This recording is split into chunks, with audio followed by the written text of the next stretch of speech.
세월 전만 하더라도 매스컴이나 또 책이나 이런 타이틀들이 코로나가 지나가면 우리는 무엇을 해야 될 것인가, 뭘 준비해야 될 것인가에 대해서 언급을 하게 됐습니다. 그래서 제목이 포스트 코로나, 포스트가 지나간 다음에 라는 그런 타이틀들이 많았습니다. 근데 지금은 좀 달라진 것 같습니다. 포스트 코로나라는 포스트 코로나가 지나간 다음에 무엇을 할 것인가가 아니라 이제는 코로나와 함께 가면서 어떤 것을 먼저 해야 될 것인가, 이거를 고민하는, 그리고 그것에 대해서 생각하게 만드는 책들이 요즘에 새로운 신간 속에 나오고 있습니다. 우리가 종류는 달라도 어떤 사람은 가정의 자녀, 어떤 사람은 경제적인 문제, 어떤 사람은 건강, 어떤 사람은 또 나라적으로 여러 가지의 요인은 다르더라도 불안을 경험하고 사는 것은 다 동일할 것 같습니다. 불안하지 않고 나는 그런 거에 전혀 영향을 안 받아. 물론 그렇게 사시는 분도 있으리라 생각되고요. 그런데 대부분의 사람들은 이런저런 이유 때문에 불안하며 불안 속에서 어떻게 해야 될지 고민하며 살아갑니다.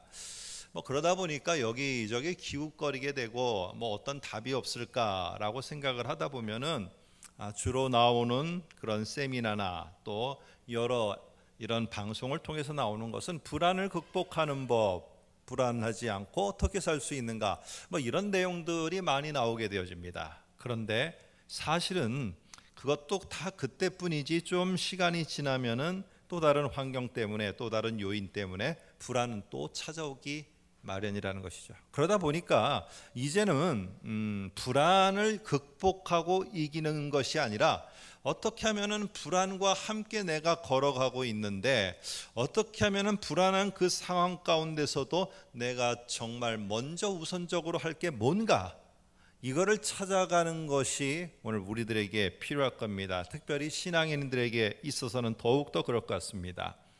한편으로 이 불안은 사람들을 힘들게 합니다. 불안하면 사람들이 식은땀을 흘리고 호흡이 빨라지고, 그리고는 부정맥이 생기고 여러 가지 건강적으로 소화도 안 되고 불면증에 시달리고 공포에 시달리며 참으로 힘든 시간들을 보내게 됩니다. 그런데 다른 한편으로는요, 이 불안이 찾아옴으로 말미암아 힘들지만은 새로운 기회를 보게 된다는 거예요. 이때까지는 보지 못했던 기회들을 하나하나 보게 된다는 것이죠. 한 이런 예가 있을 수 있겠죠. 신앙인들 속에 제한을 둔다면은요, 사실은 우리가 만사태평이고 모든 것이 잘 풀려갈 때 하나님의 임재, 나와 함께 하심에 대해서 우리는 그렇게 체험하고 깊은 신앙생활을 하지 못합니다. 왜? 만사가 다 잘 돌아가니까. 그러니까 우리가 하나님께는 감사합니다라는 말은 하지만은 실제로 우리의 삶 속에서 하나님이 깊이 나를 인도해 가고 만지시고 내 눈물을 닦으시면서 동행하심을 느끼지 못합니다. 그런데 불안이 찾아오고 어찌해야 될지 모르고 안절부절하게 되면은 그때 두 손을 모으고 하나님 앞에 무릎을 꿇게 되고, 그러면은 이제까지 경험하지 못했던 새로운 것들을, 새로운 기회들이 열려지게 됩니다. 하나님이 나를 어떻게 감싸시고 있는가, 나를 인도하시고 나의 삶 속에 어떻게 개입하시는가를 보는 새로운 기회들을 찾아간다는 겁니다.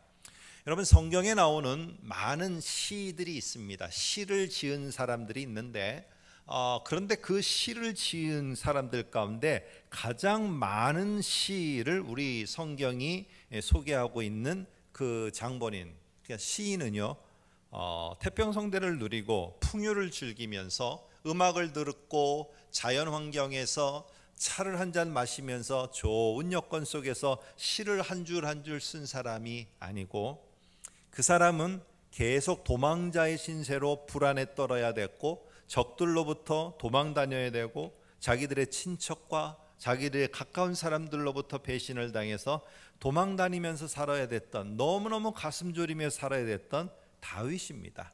그런데 다윗은 그러한 환경에서 새로운 기회들을 열어갔어요. 그게 바로 뭐냐면은 하나님 앞에 하나님을 만나며 하나님을 향한 시를 써내려간 것입니다. 오늘 참으로 그 사람도 힘들었을 것이고 얼마나 고통스럽겠습니까? 그런데 다윗은 또 다른 기회를 보고 잡을 수 있는 사람이었어요. 그게 바로 뭐냐?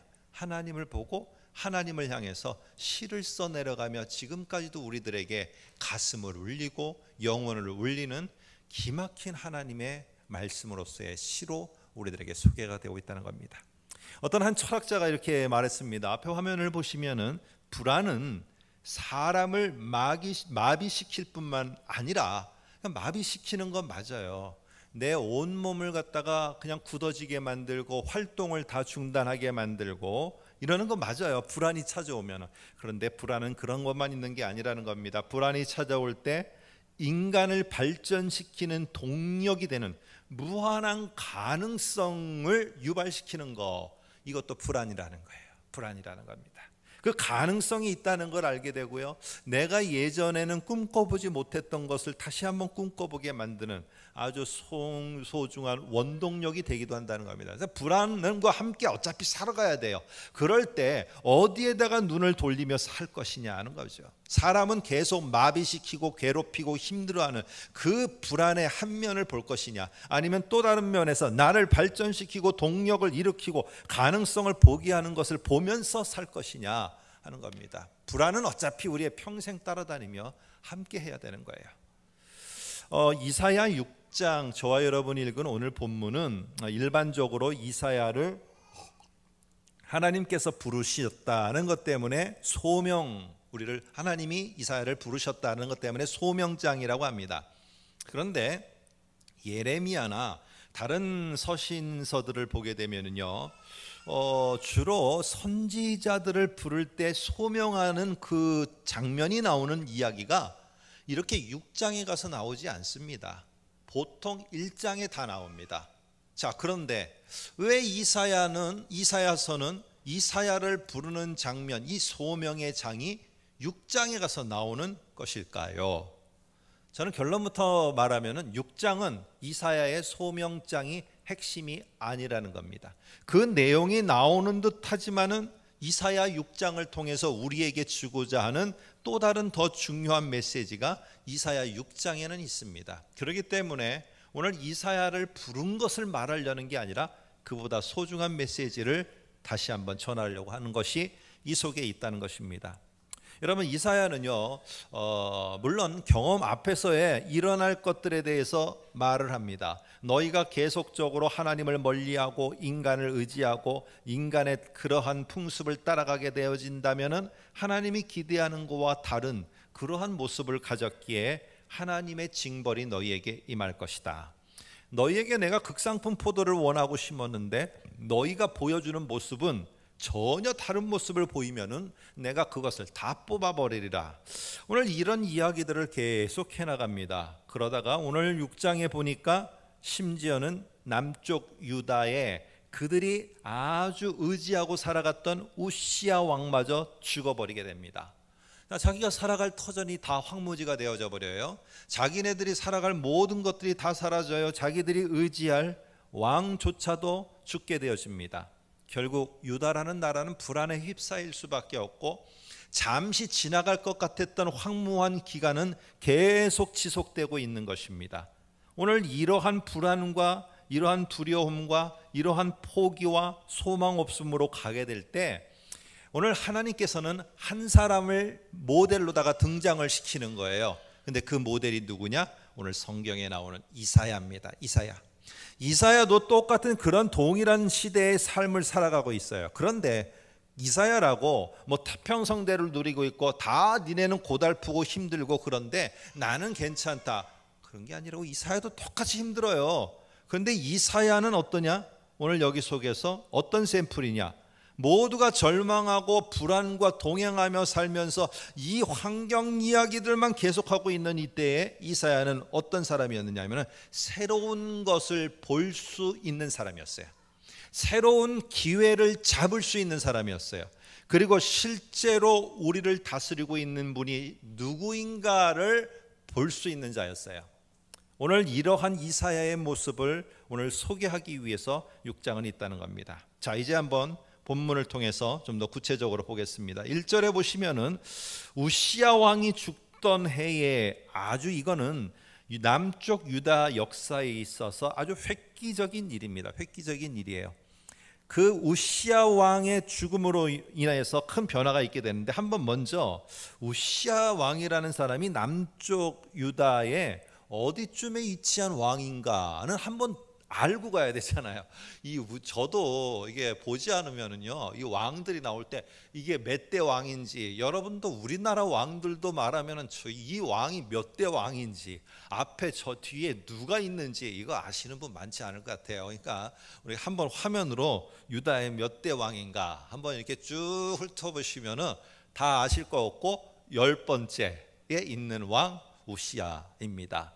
또 다른 데서는 다른 이름으로 소개가 되기도 하지만은 오늘 여기에는 우시야로다가 소개됩니다. 우시야하고 그 아들이 요담입니다. 요담. 왜 중요하냐? 나중에 우시야가 병 걸리거든요. 이 말년에. 그래서 병 걸렸을 때 아직 죽지는 않았기 때문에 이 아버지를 대신해서 대리 통치를 한 사람이 요담입니다. 그래서 다른 거 다 잊어버리시더라도 남쪽 유다의 10번째 왕, 그 사람이 참 유명한 왕이었구나 라는 것만 기억하시고요. 근데 이 우시야의 죽음이 우시야가 죽던 해라는 말을 6장에서 이사야서에서 왜 강조를 하고 있느냐는 겁니다. 사실 이스라엘 땅이 뭐 강원도 땅 정도, 근데 그 중에 반토막이 났어요. 그 반토막이 난 정도의 땅에 왕이 죽었는데 국제 정세가 바뀌어 버립니다. 한번 생각해 보세요. 어저께 어떤 동사무소에 한 책임자 리더가 상을 당했어요. 그러면 이 나라에, 아니면은 이 한반도 전체 남북한에 엄청난 영향을 미친다고 생각을 해보세요. 막 판도가 달라져요. 그리고 이 주변에 있는 주변 국가들의 모든 그들의 움직임이 달라져 버려요. 그럼 여러분, 이 주민센터에 있는 리더십 한 명이 죽은 게 그 사람이 얼마나 큰 영향력을 정세에 끼쳤으며 오늘 그 나라에 많은 사람들이 추앙을 하였는가에 대해서 짐작할 수 있을 겁니다. 바로 우시야 왕이 이런 왕입니다. 솔로몬 왕 이후에 16세의 왕이 돼서 자그마치 이 이스라엘 유다 왕들 가운데는 상당히 긴 집권 기간이에요. 52년 동안 다스렸어요. 자기 아들이 다스린 것까지 합쳐서 살아 있었으니까 52년 동안 다스리면서 하나님 보시기에 정직하게 행한 왕입니다. 정말로 아주 귀한 왕이에요. 그래서 하나님께서 이 우시야 왕에게 지혜도 주시고 못 보는 것도 보게 해주셨어요. 그래서 예루살렘 성벽을 덤덤 견고하게 만들고 군사력을 더 키우도록 하기 위해서 신무기 개발에 지혜를 줬어요. 그래서 신무기들을 개발해서 그 남유다를 지키도록 다 배치를 해놨습니다. 그리고 남쪽 유다라는 이 예루살렘을 지나가야지만 경제 활동을 할 수 있도록 경제 통로, 무역의 통로를, 남북을 잇는 통로를 예루살렘으로다가 정할 수 있도록 만들었어요. 뿐만 아니라 관계 수로를 잘 만들어서 물을 잘 갖다 끌어옴으로 말미암아 농업을 발전시켜 경제력도 이 팔레스타인의 황무한 땅에서 번영을 갖고 오도록 만들었어요. 여러분, 이러다 보니까 유다의 백성들은 이 한 사람 우시야를 의지할 수밖에 없었고요. 그 우시야가 있는 한 안정되고 번영되고 강성하고 주변에 바벨론, 이집트, 아시리아 어느 나라도 요 조그마한 땅덩어리의 나라 유다를 넘보지 못했어요. 여러분, 이러니까 얼마나 정말 큰 과시를 하면서 살아갔겠습니까? 남쪽 유다 백성들이. 그런데 항상 잘 되면은 조심해야 돼요. 항상 잘 되면 조심해야 돼. 이 우시야가 말년에 이렇게 잘 되니까 백성들이 자기를 칭송하고 자기가 올라가고 이러다 보니까 뭐 또 다른 여러 가지 이유가 있었겠죠. 근데 성경에 보면은 제사장들이 해야 되는 직무가 있습니다. 그게 바로 뭐냐면은 때에 따라서 향단에 향을 피워야 됩니다. 하나님의 전에. 근데 이 우시야는 왕이거든요. 자기가 제사장이 아니에요. 근데 제사장이 하는 일을 너 저리 가. 너 할 필요 없어. 내가 할게. 네가 너만 왜 하냐 그걸 하면서 향단에 향을 피우는 거를 제사장이 아닌 우시야가 자신이 해버렸어요. 이러는 일 때문에 하나님의 징벌로 남은 생애를 문둥병에서 시달리다가 결국 죽게 되어집니다. 여러분, 이런 상태에 결국 유다라는 나라는요, 통일을 꿈꿨어요. 남쪽 유다와 북쪽 이스라엘이 다시 하나가 되는 그때 어느 옆에 강국의 나라들도 넘보지 못할 것이다 하면서 그때를 꿈꾸며 우시야가 그 일을 이룰 자처럼 그렇게 했어요. 그런데 갑자기 그가 죽자 불안이 찾아오게 됐고, 그렇게 돼서 유다의 백성들은 새로운 태도, 새로운 변화된 모습들을 갖게 됐습니다. 여러분 어떻게 됐을까요? 우리 같으면 답은 이렇게 정해져 있죠. 하나님께 기도해야지. 근데 말은 쉬운데 유다의 백성들도 이런 말 안 들었겠어요? 하나님께 기도해야 돼, 하나님께 예배해야 돼, 이런 말 안 들었겠어요? 그런데 막상 이런 일이 탁 벌어지니까 어떻게 됐느냐? 유다의 백성과 유다의 정치에 있는 왕가들은요, 소장파와 노장파로 갈려갔고, 소장파는 당시의 신생 강국으로 등장하는 바벨론에게 찾아가서 의지해야 된다. 노장파들은 아시리아와 이집트를 의지해야 된다. 서로 이거 갖고요 토론하고 싸우고 이러느라고 시간을 다 보내고 있는 거예요. 그들은 뭘 그러면서 놓치고 있었느냐? 자기들이 진짜 보아야 될 새로운 기회, 새로운 역사하시는 하나님, 새롭게 열려져가는 문들, 이거를 결국에 그들은 보지를 못했습니다. 이게 1절서부터 나오는 이야기고요. 이러는 모든 대부분의 사람들이 다 이 정세가 어떠니, 이게 어떻게 될 것이니, 우리는 불안한데 어떻게 불안과 이어나가야 되느니, 이거에 온통 관심을 가질 때 이사야에게 특별한 단어들이 붙으며 이사야를 소개합니다. 한번 여러분 보시게 되면은 1절 끝에 보세요. 이렇게 말합니다. 우시야 왕이 죽던 해, 그 다음 말입니다. 이사야는 어떻게 됐느냐? 이사야는 봤다는 거예요. 뭐가? 주께서 높이 들린 보좌에 앉으셨는데 그의 옷자락은 성전에 가득하였더라. 성전의 보좌에 앉으신 하나님을 이사야는 보았다는 거예요. 자, 근데 그게 어떨 때요? 우시야 왕이 죽던 때예요. 이 우시야 왕이 죽던 때라고 하면은 이거는 불안이 찾아오는 때예요. 환경이에요. 모든 환경은 이 사람들에게 소망 없음, 절망, 불안해서 어떻게 살아갈지 모름, 이런 것들만 다 표현합니다. 한번 1절서부터 5절까지 보시면은요, 1절은 이렇게 시작해요. 우시야 왕이 죽던 해에, 한번 동그라미 쳐보시면은요, 5절에는 어떻게 끝나는지 보시기 바랍니다. 만군의 여호와이신 그분이 왕인 것을 내가 보았노라 라고 하면서 5절이 끝나요. 여러분, 모든 환경들은 사람들을 절망과 불안과 모든 것으로 끌어가는데 이사야에게는 아까 말씀드린 것처럼 이사야라고 불안하지 않았겠어요? 이사야라고 이 불안한 상황이 다 비껴나갔습니까? 똑같이 불안한 상황, 불안한 환경에 이사야도 그 중앙에 같이 있었어요. 그런데 이사야는 어떤 걸 다시 하게 됐느냐? 하나님 여호와가 이 유다의 왕이심을 보았더라. 다른 사람을 못 본 거를 이 이사야는 본 거예요. 본 거. 여러분, 속절없이 한 의지했던 왕은 떠나갔어요. 그래서 불안을 남겨두고 가버렸어요. 그런데 그 순간에 이사야에게는 새로운 길이 열렸어요. 새로운 기회가 열렸어요. 그게 뭐예요? 하늘의 왕 여호와 하나님을 다시 보는 기회가 열린 거예요. 하나님이 우리를 붙잡고 있고 우리를 다스리고 있는 하나님의 통치하심을 바로 이사야는 본 겁니다. 여러분, 오늘 그러다 보니까 하나님을 보게 되니 불안한 시대 속에서 어떻게 합니까? 내가 도대체 뭘 할 수 있단 말인가? 내가 도대체 어떤 일을 할 수 있단 말인가? 자신의 사명을 다시 깨닫게 됐어요. 불안한 시대 속에서 자신이 해야 될 사명을 발견하고 앞으로 도약하는 기회를 오늘 이사야는 찾게 된 것입니다. 원래 이사야는요, 왕가입니다. 왕족의 사람이에요. 그러다 보니까 정치 이런 쪽의 일들에 몸을 담아야 되는 사람인데, 그가 해야 될 하나님의 부르심 속에서 뭘 찾았느냐?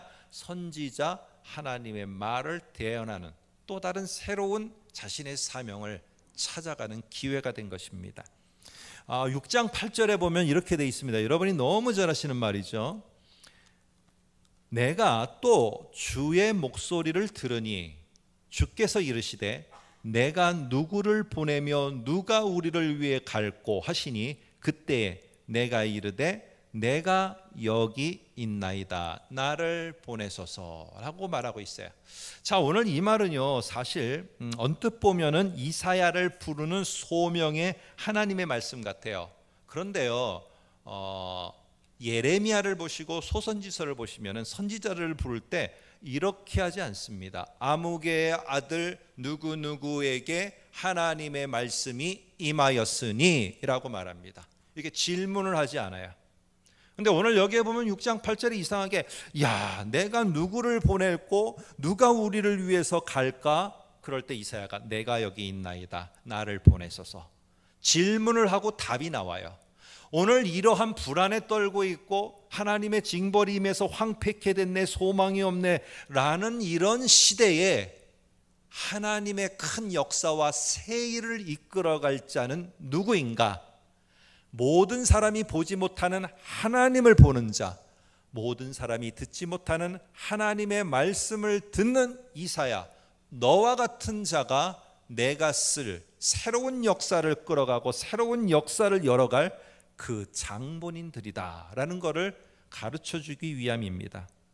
여러분 한번 생각해 보세요. 그러면서 말씀하십니다. 네가 가서 말을 전해보는데 10절에 보면 이렇게 말합니다. 이 백성의 마음을 네가 말은 전해도 자꾸 말을 전하면 깨닫는 게 아니라 점점 둔하게 네가 만들 거다. 귀는 막히게 만들 거고 눈은 감기게 만들 거고 그래서 눈이 보지 못하고 귀가 듣지 못하게끔 네가 만드는 일을 할 거다. 아니 하나님 저는 지금 하나님 말씀 들고 나가서 전하면 저들이 눈이 막 가렸던 자들이 보아서 저처럼 하나님을 보고 막 귀가 들려서 하나님의 말씀을 듣고 내가 뭘 할지를 찾아가는 아니 이런 역사가 있지 않고 내가 말하면 더 귀가 막히게 된다고요? 아니 그럼 제가 뭐예요? 여러분 이거는 어떤 상황과 같으냐 하면은 이집트에 하나님께서 10가지 재앙을 쏟아부었어요. 근데 10가지 재앙을 쏟아부으면서 이스라엘이 믿었던 신, 자연, 의지했던 나일강의 풍요 완전히 쑥대밭이 됐거든요. 그러면 사람들이 야 이거의 장본인이 하나님이래. 우리의 엘 신보다도 더 위대한 하나님이래. 그분이 진짜 엘, 우리의 최고의 신인 것 같아. 그분이 어떤 분이야?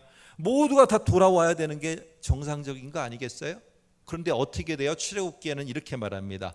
하나의 재앙이 끝날 때마다 바로의 마음은 점점 더 강팍하여졌더라. 이렇게 돼요. 왜 말씀을 듣는데 이상하게 마음이 더 열려야 되는데 안 그러느냐? 오늘 하나님의 말씀과 하나님을 보아야 된다는 이 말이 큰 불안이라는 게 다 막고 있어서요. 이 불안이 너무 크니까 하나님의 말씀, 하나님을 보셔야지 내가 뭘 할지를 찾아갈 수 있어요. 하나님의 말씀이 들려야 돼요 하면은요 그게 더 짜증나게 만드는 거예요. 더 나를 현장감 없는 이야기 하는 것처럼 들리는 거예요. 그러니까 어떻게 해요? 그렇게 말하는 사람들의 소리를 점점 닫아버려요. 이상한 얘기. 그리고 점점 멀리 하려고 하는 일들이 벌어집니다. 그런데 오늘 유다의 백성들에게 네가 가서 아무리 말해봐라 네가 하는 말이 이상하게 너도 이해가 안 될 거다. 사람들이 네 말을 점점 귀를 막아버릴 거다. 점점 벽을 쌀 거다. 안 들을 거야. 더 안 들을 거야. 네가 그렇게 만드는 것처럼 보인다니까. 오늘 그런데 이렇게 6장 9절 10절을 두고요 앞에 보시면은 이사야만큼은 달라요. 잘 보시면 1절 보시면 앞에 화면 보셔도 되고요. 보좌에 앉으신 주를 보았다라고 이렇게 말해요. 6장 8절에 보니까 오늘 아까 읽은 말씀처럼요 이렇게 말합니다. 내가 또 주의 목소리를 들었다. 그리고 그 다음 말 우리가 한번 만들어 보면은 그리고 이사야는 자신의 사명이 무엇인지를 보게 되었다. 오늘 이렇게 됩니다. 이사야만큼은 이상하게 보였어요. 하나님이 있는 걸 보였고 하나님이 나를 부르는 소리가 들렸어요. 이사야에게는. 그리고 이사야는 내가 뭘 할지가 보였어요. 여러분 징벌로다가 파괴되어진 이때에 오늘 한 비유와 같은 말을 오늘 13절 전후로다가 하게 되어집니다. 나무가 있는데 나무가 배임을 당했어요. 근데 그루터기만 밑에 이렇게 밑둥만 남아 있어요. 야, 이 나무 이제 소망이 없고 이 유다라는 나라는 황무해서 이제 망했구나. 야, 이제는 끝났구나. 강국에 집어 삼켜지겠구나. 아, 이제 소망이 없구나. 밑둥이 잘렸으니까 그랬는데 조금 있다 보니까 밑둥에서 싹이 올라나와요. 이 싹이 하나 올라나오게 돼요. 이 그루터기에서 싹이 나오는 걸 보면서 이 밑둥이 안 죽었네 하듯이 이 유다라는 나라에 불안이 찾아오고 불안 속에 사람들이 우왕좌왕하고 있을 때 하나님께서는 어떻게 하시느냐?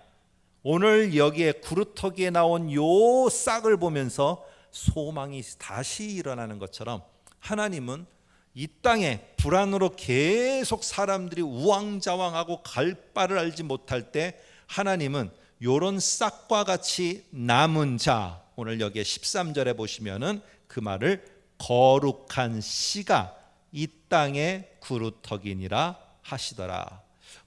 거룩한 씨로도 다시 시작하실 것을 하나님은 말씀합니다. 여러분, 이사야는요, 오늘 6장에서 강조하고자 하는 게 뭐냐면은 이사야는 선지자, 말을 전하는 자, 말을 전하도록 부르심을 받은 자, 이게 6장의 핵심이 아니고요.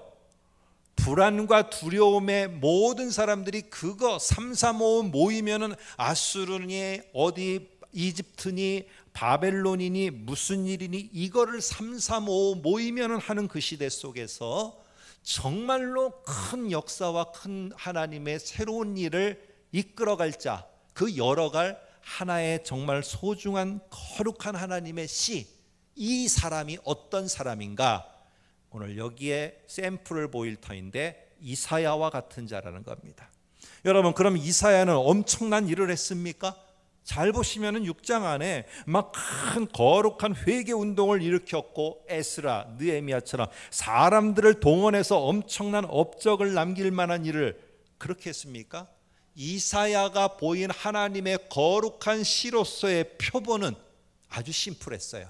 다른 사람들이 점점 현실감 없다라고 멀리하는 하나님의 말씀을 들으려고 했다는 사실이고요. 다른 사람들은 보지 못했던 하나님이 우리를 다스리고 있다는 것을 본 사람이에요.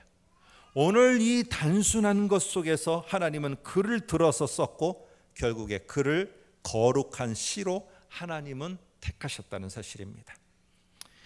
사랑하는 성도 여러분, 우시아와 같이 그렇게 죽었던 해에 유다의 백성의 모습처럼 우리들은 살아가다 보면은요, 이런 상황 저런 상황 속에서 계속 불안해하면서 살아갑니다. 여러분, 세상의 젊은이들처럼 환각제를 먹어서 순간적으로 잊는다고 불안이 사라집니까? 안 사라져요.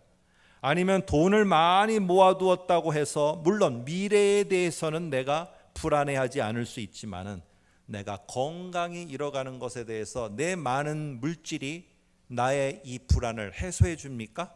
그렇지 못합니다. 내가 가지고 있는 직장 생활이 나의 불안을 해소해 줍니까? 내가 그 자리를 떠날 것에 대해서 더 불안감을 가져다 줄 뿐입니다. 여러분, 불안은요, 정복되어지고 완전히 내 생애에서 끊어져 없어져 가는 게 아니에요. 항상 내 속에 도사리고 있고 언제 이것이 확 더 커져서 나를 집어삼킬지 모르고 이러한 모습 속에서 여전히 우리는 같이 가는 삶이에요. 그런데 오늘 이런 순간 속에서 우리가 정말 그럼에도 불구하고 모든 사람들이 그렇게도 불구하고 하나님의 택함받은 선택되어진 거룩한 씨로서 뭔가 역할을 하기 위해서 하나님이 들어쓰시기 위해서 우리에게 필요한 것이 무엇이냐? 능력이 없는 거? 아니, 그거 중요한 거 아니에요. 내가 얼마나 많은 것을 가지고 없고 그런 거 중요한 거 아니에요. 오늘 여기에 중요한 것은 무엇이냐 하면은 내가 다른 사람은 보지 못하지만은 나는 여기를 인도하고 계시는 하나님을 본다 하는 것이고요. 나는 다른 사람은 듣지 못하지만 나는 듣는다. 뭐를요? 하나님이 우리에게 말씀하심을.